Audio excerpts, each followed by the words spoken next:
This year, you followed along as our family set out to visit 22 cities in 2022. This year, we went to London, Philadelphia, Doha, Dubai, Abu Dhabi, Chicago, Mexico City, Houston, Austin, Toronto, Miami, New Orleans, Atlanta, Milan, Venice, Rome, Minneapolis, Istanbul, Panama City, Munich, Budapest.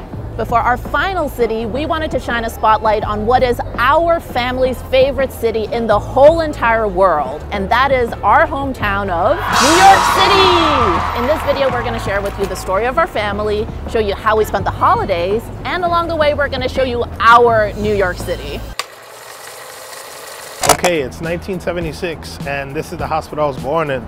It's called Bellevue Hospital. Kind of running joke is Bellevue Hospital has a sane asylum also, so the joke back in the day was like, if you were born in Bellevue, you know, you were a little out of your mind. Bellevue Hospital is one of the places that when Tupac got shot the first time, this is where they took him and they sewed him up and he was alive, and then obviously we know what happened afterwards. But Bellevue Hospital is a very solid place. But yeah, this is where I was born, 1976. So this is where I grew up, which is called the East Village.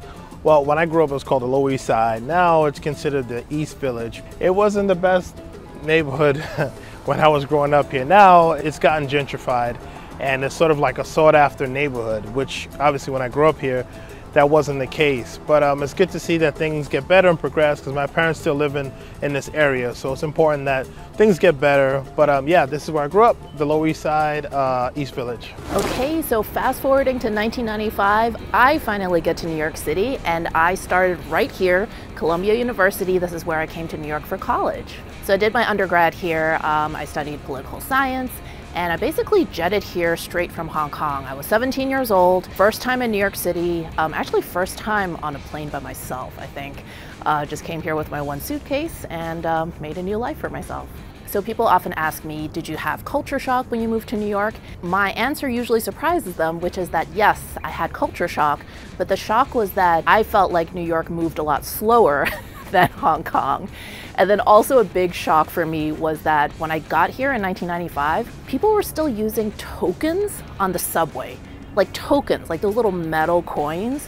I couldn't believe it. I was like, what is this, like the 19th century? But yeah, I definitely enjoyed coming to college here, made a lot of good friends. Some of the aspects were a little bit wasted on me. Like I had no idea I was supposed to be like networking with like rich kids and stuff. I'm actually the first person in my family to go to college. So there's a lot of nuances that I just wasn't aware of. I thought I was just supposed to come here, get good grades, and that's it. And then you're guaranteed a good job. Come to find out, that's not actually how the world works. Okay, so we are in Long Island City, which confusingly is not in Long Island, but in Queens. And there is a new sort of food court place that opened up called Jack's, I think. So we are meeting Ruth and Mark, who are actually childhood friends of mine. We went to school together in Shanghai. I lived there for a few years as a kid, so let's check out this place.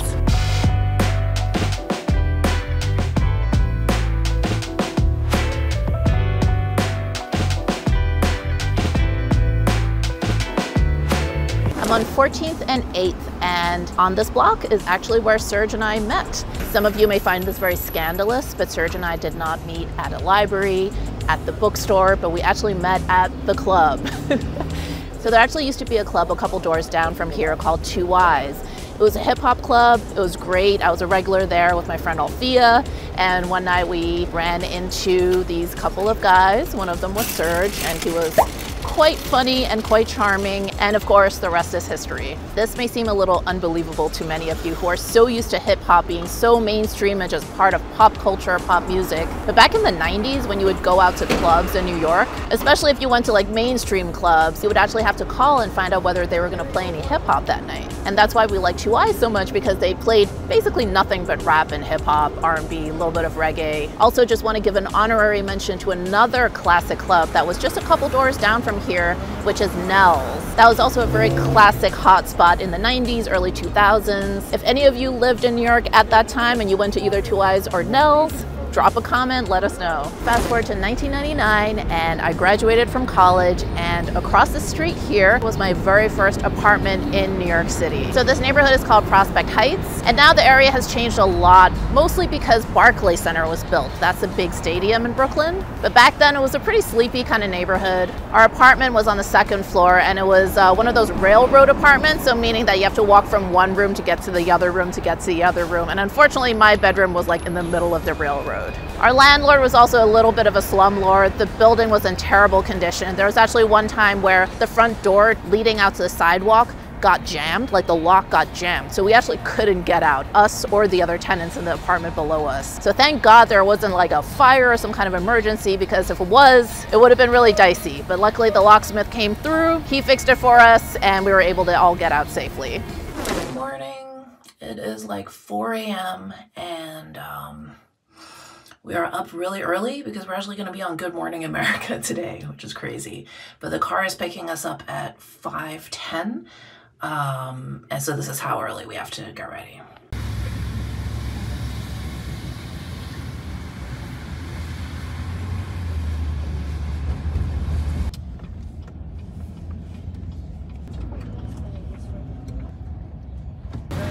Okay, here we are. Good Morning America Studios.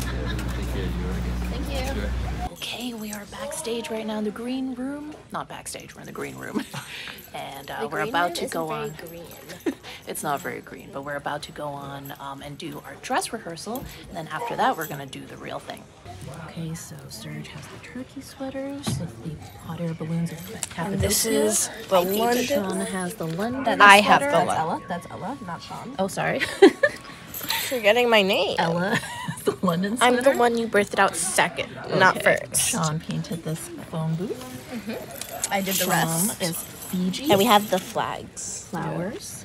Mommy is Kenya. Kenya. So we have the animal It says Kenya print. here. Yeah, and look. Animal. Each of our sweaters has a little I photo made of this us one. Sean made this. in the destination. So this was us in Fiji. This was us in Turkey, Cappadocia. And this was us in Kenya. There you go. Okay, we are done. That was really, really fun. We didn't win, but it's okay. We were just excited to be able to participate in this, and it's such a cool, fun family memory for us. Serge, Yes. tell them what this used to be. This used to be the $2 movie theater. It was the best. Yeah, $2. And it wasn't the newest movie. It would be like 2 weeks old. Yeah, And then, yeah, you get it for $2. it was awesome. So it's 1998 and I started working here in this building. This is the Morgan Stanley building here in Times Square. So I was working here, just doing office work type of deal. Working in Times Square is always challenging because you got to dodge all these tourists and things like that. And when I first started working here, I was working nights. So maybe a couple blocks over, like 8th and 9th Avenue, that area was still kind of like that. Like there was still like some streetwalkers and, you know, all kinds of crazy stuff that people don't know that Times Square used to be that way. But I really like Times Square. You know, obviously you got to dodge all these tourists, but it's a really cool place. There's no place like it. Hey, it is Christmas Eve, and we are in Koreatown because your girl doesn't like to cook, so we usually go out to eat. And you know, my Asians can always be counted on to be open. Chinese restaurants, Korean restaurants are usually a pretty safe bet on Christmas. Hey, guys. Hello. You guys remember Alan? Oh, hello. My extended family. My sister Iris. What's with the zoom in? Yeah. Does this make you uncomfortable? Yes, it does. And hello. All right, cheers. Oh my god. Yeah, boy. So in Cantonese, it's yum boy, not young boy. Just to be clear. Yeah, we're not shooting a young boy. Not young boy. Young boy. Okay, young boy. So behind me in this building is the final day job that I ever had before becoming a full-time entrepreneur. And so there used to be a hedge fund here where I was an executive assistant, and it was one of the best jobs I ever had. I made so much money, I had such good hours, I loved my bosses loved me, and it was just a really, really great experience. Good morning, it is Christmas morning, and we just got done opening up all of our gifts. The girls have been, I don't know, extra excited about Christmas this year. I think they've been literally planning things since like October. They bought each other gifts, they made me and Serge a bunch of gifts, they made gifts for my sisters as well. So Sean made a picture of all the things that Alan likes. St. Bernard's, sushi, motorcycles, and pizza. All in all, it's been really nice to have the whole family together. So unfortunately, we are probably going to be moving house. We've been in this place for about 10 years, but that meant that this would actually be the last Christmas that we spend in this particular home, which is where we've lived since Ella was an infant. So this is really the only home she's ever known. Originally, my sister in Hong Kong wasn't going to come and spend the holidays with us this year, just because budget stuff and also, you know, Hong Kong COVID policy stuff, they're still making it really complicated to travel, but we convinced her to come, and I'm really glad because this may be the final year that all of us together are going to be celebrating Christmas in this particular home. Oh, by the way, one thing about me is that I refuse to do Elf on the Shelf, and Ella has been like begging for it all these years, and I've just been like, nope, nope, nope, we're not gonna get one. And so finally this year, Ella actually made her own Elf on the Shelf, and then Sean actually agreed to, I guess, work with the elf on some magic every night. And so this morning we came down to this. Okay, now it's the year 2000 and I finally get my very own apartment. This neighborhood is called Ditmas Park, but really it's just Flatbush. Ditmas Park is one of those names that realtors came up with to make it sound more fancy. So it was really exciting to get my own place. It was a 1-bedroom. At the time, I think when I moved in, I was only paying about $800, which was a steal even then. But Serge basically moved in almost immediately. So it really went from being my own place to really our place very quickly. So one thing that's pretty unusual about this particular part of Flatbush, Ditmas Park, is that there are a lot of really beautiful Victorian houses here. And in fact, a lot of movies or TV shows that you've watched where there's a scene that's set in the suburbs, a lot of them were actually filmed right here. But the rest of Flatbush, I would say, is generally speaking kind of a working class neighborhood. It's mostly Caribbean. So we actually lived in this apartment for almost 10 years. And we liked the neighborhood so much that we actually ended up starting a business here, which was how we first became entrepreneurs. So Serge had studied martial arts from the age of 10 onwards. It had always been a dream of his to open his own martial arts school. And in 2007, we finally made it happen. So we opened the school. Serge kept his day job at Morgan Stanley for about 6 months. And then after that, the school was making enough money to replace his income. But I actually stayed at my job for another 1.5 years just to play it safe. And also during that time, I actually got pregnant with Sean. And so after Sean was born, I actually didn't go back to that job. And then we became full-time entrepreneurs. We were both running the martial arts school together. So Serge is a really amazing teacher, and he really impacted hundreds, if not thousands of families during his time running the martial arts school. We even had people that met in our classes that ended up getting married. We had people that trained with us who then they had babies and then they sent their kids to us to train. So it's a really meaningful kind of community-based business, and Serge really impacted a lot of lives. Now, unfortunately, because of the pandemic, we actually had to close the martial arts school in New York City. All the gyms and karate schools and, you know, a lot of in-person close contact things had to completely shut down. And we had to make a tough call. Should we try to keep the karate school going, take out a bunch of loans so that we could keep paying those expenses, even though we had no idea when we could actually start operating again? So because I had already started Top Plate Family a few years before that, it had already become kind of difficult to balance running a bricks and mortar business with the travel. And so we finally decided kind of as a family that, you know what, it's time to kind of close that chapter and start a new chapter of traveling basically full-time and really focusing on Top Plate Family. We're having a omakase dinner for my birthday, just the sisters tonight. Yum boy. Yum boy.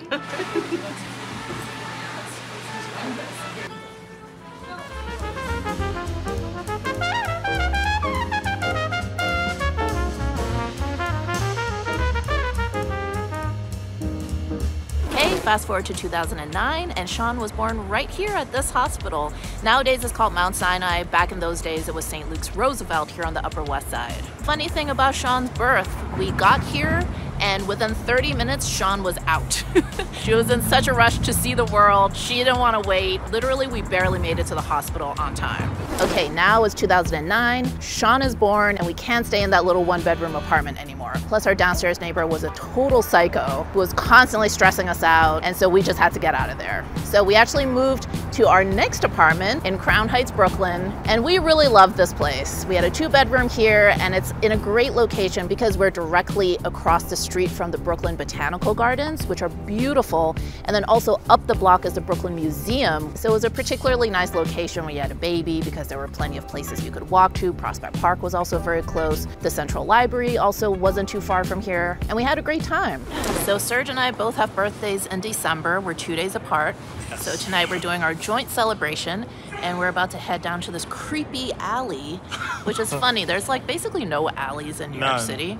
This is one of the few.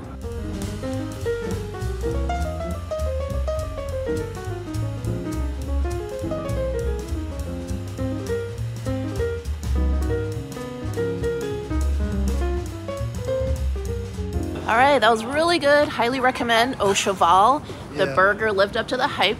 Very good. Definitely one of the best burgers in New York right now. Okay, fast forward to 2012 and we're back in Brooklyn, and this is Maimonides Hospital behind me. And this is actually where Ella was born. So Ella was actually born in a pretty tumultuous time. I don't know if you all remember Hurricane Sandy, but that hit New York City really, really hard. You know, as this hurricane was approaching, my due date was also approaching, and we were so scared because it was impossible to get gas anywhere. So we had maybe half a tank of gas, and we were just hoping that we didn't have to drive anywhere because there was no way to really fill it up. Luckily, Ella arrived right before Hurricane Sandy really hit, but it was definitely a really scary time. So this neighborhood is actually sort of a Hasidic Jewish neighborhood, and as you probably know, they're known for having really large families. So at the time that I gave birth here, this hospital was actually, I believe, the hospital out of the entire, not just New York City, but New York State, the hospital that delivered the most babies per year. And actually the woman that shared the hospital room with me, she was probably my age or maybe even younger, and she was on her 10th baby. And because of that, she was a total pro, just to the nurse, don't worry about it. I don't have to stay the night, I'm just gonna go. Okay, fast forward a few more years and it was time for Sean to start kindergarten, and we are here in Park Slope, which is a neighborhood in Brooklyn, and Sean and Ella actually both attended the same elementary school in this neighborhood. So we actually never lived in Park Slope. It's a cute neighborhood, but a little lacking in flavor, let's say, but very family friendly. However, we knew that this particular elementary school was really good. Serge had a couple of karate students who had actually attended there, and so even though we didn't live in the neighborhood, a lot of schools will still kind of reserve some spots for out-of-zone kids. And so we basically went and met with the principal and just kind of pleaded our case and just asked to be considered to be let in. And luckily, Sean and Ella were on their best behavior that day. I mean, only Sean was being considered for kindergarten, but Ella was a baby. She tagged along with us, and they were both perfectly polite and charming. Thank God neither of them threw any tantrums, and so we were in. So Sean and Ella went to that public school all the way up until a couple years ago. We decided to switch over to homeschooling so that we could really go full-time with the travel, and that leads us to where we are today. Thank you so much for following along on our family's travels this year. We've got lots more great content for you lined up for next year. Happy New Year, and see you in 2023. Happy New Year!